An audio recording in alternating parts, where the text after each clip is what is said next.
They're not enlisted. They're not officers.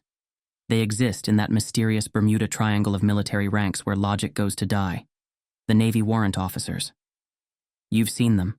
The quiet legends who can fix a billion-dollar system with duct tape, a coffee mug, and pure hate. They don't salute unless they feel like it. They live in the chief's mess but whisper in the captain's ear, and nobody really knows who they report to. Today we're breaking down every Navy Warrant Officer rank, from the coffee-fueled gear wizards to the salty tech demigods who could probably reboot the ship with a glare. Let's find out what happens when the Navy promotes someone who's too smart to be enlisted, but too dangerous to be an officer. Warrant Officer 1, WO1. Congratulations. You've officially entered the Navy's secret class of technical wizards. As a WO1, you're like a junior apprentice in the dark arts of knowing how everything actually works. You've been handpicked from the enlisted ranks, probably because you fixed something once that officers didn't even know was broken. You're now trusted with real responsibilities, systems, maintenance, maybe even leading a small team. But here's the catch.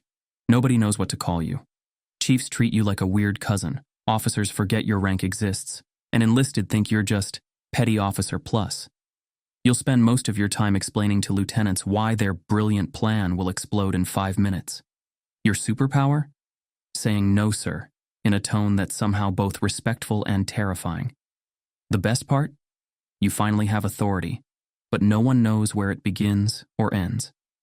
You're the Navy's living glitch, the rank that defies structure, logic, and sometimes gravity. Chief Warrant Officer 2, CWO2. Now you've made it to CWO2, the point where the Navy starts realizing you might actually be useful. You're still the tech expert, but now you've got some real respect, or fear. Mostly fear. You're the one people call when something breaks that's too classified for a regular chief and too confusing for an ensign. Your office is probably a broom closet filled with spare parts, outdated manuals, and an aura of mild disappointment. CWO2s are like the Navy's IT department, except instead of saying, "Have you tried turning it off and on again?" they say, "Have you tried not touching it, sir?" You're fluent in 4 dialects: engineering, acronym, passive aggression, and coffee. You've stopped caring about medals. Your reward is peace and functioning equipment. Socially, you're in a weird place, too senior to hang out with the E's, too practical to tolerate the O's. But that's fine. You didn't join to socialize. You joined to make sure the Navy doesn't sink because someone thought Wi-Fi at sea was a good idea. Chief Warrant Officer. 3. CWO3. CWO3 is where you start becoming a legend. You're no longer just fixing the ship. You are the ship. You've got decades of knowledge, a permanent caffeine buzz, and the kind of stare that can make junior sailors confess things they haven't even done yet. By now you've realized officers come and go, but warrant officers are forever. You've outlasted 5 captains, 12 department heads, and at least 1 ship's coffee machine. Your catchphrase? That's not how we did it back in 2008. CWO3s don't yell.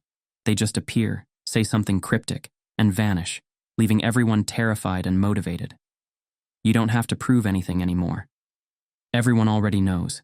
If something breaks, you've already fixed it yesterday. At this point, you exist in a gray area of power. Nobody can overrule you without regretting it, and nobody dares try. You're not on the payroll for your attitude. You're here because you're the last person alive who knows how to reboot the radar without catching fire. Chief Warrant Officer 4, CWO4. Welcome to CWO4, the Navy's ultimate final boss of technical expertise. You've reached the stage where your name alone carries mythical weight. If a CWO4 shows up in a room, something serious is happening, or someone really screwed up. Probably both. You're now the guru everyone calls when nothing makes sense. Your advice sounds like prophecy. If it sparks, it's probably fine. If it doesn't spark, we have a problem. Officers treat you like a god, chiefs treat you like a ghost, and enlisted sailors pray you never learn their name. You've stopped explaining things in full sentences. You just grunt, scribble something on a clipboard, and walk away while miracles happen behind you. Nobody really knows where you live on the ship. You just manifest whenever something catches fire. At this point, you've earned the right to break every rule, because you wrote them. And the only thing scarier than a CWO4's silence is when they start laughing. Chief Warrant Officer. 5. CWO5. CWO5. The Navy's final evolution. The unicorn of the fleet. There are so few of you that most sailors think you're a myth, like mermaids or working Wi-Fi at sea. You've seen every possible mistake the Navy can make, twice, and somehow you're still here, fueled entirely by black coffee and resentment. CWO5s don't do maintenance anymore. They supervise reality. Your job is to mentor the next generation of warrant officers, crush dreams gently, and prevent the Navy from imploding under the weight of PowerPoint briefings. You've outlasted more COs than you can count, and the admirals actually listen when you talk, mostly because they're afraid not to. You've achieved full enlightenment. You no longer care about awards, uniform regs, or meetings. You exist in a state of salty nirvana. If there's a crisis, you're already there. If there's no crisis, you're creating one, just to keep the sailors sharp. Bottom line, you're not a rank anymore. You're an institution. So that's every Navy warrant officer. The unsung heroes, the fixers, and the salty tech gods who actually keep the Navy running while everyone else takes the credit. If you survived this roast, you deserve a cup of coffee stronger than Navy jet fuel. But before you grab it, go check out my last video. Every enlisted Navy rank roasted.